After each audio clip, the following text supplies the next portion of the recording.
วัสดีจ้าเพื่อนๆทุกคนจ้าเตรียมตัวตัดน้ำมันนี่เด้อจ้าเด้อบุอื่นก็ลงปลูกอีกแล้วจ้าใส่รถไว้เรียบร้อยจ้า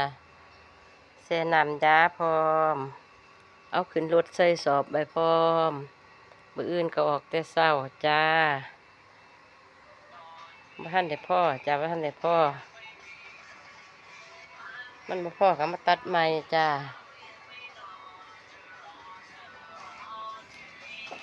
บุอื่นก็ออกตัดแต่เช้าอีกแล้วจ้าออกจับแต่เช้าอีกแล้วจ้า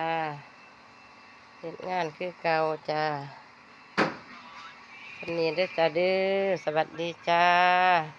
เพื่อนเพื่อนเช้าเหล่เอ้ยไปเสียบมันเช้าเหล่ได้บุอื่นเด้อว่างบ่เนาะประธานก็ว่างบ่เนาะบุอื่นเนาะไม่ใช่ตัวไม่ใช่เบ้งไม่ใช่อิ่มว่างบ่เนาะบุอื่นก็ได้เนาะประธานบ่ว่างก็ว่างนี่เด้อ3-4คนนี่เด้อไปเสียบซอยกันเนี่ยจ้าเอาแห้งกันจ้าไปบ่จ้าไปบ่ขันไปกัดมาเด้อจ้าบุอื่นเช้าจ้า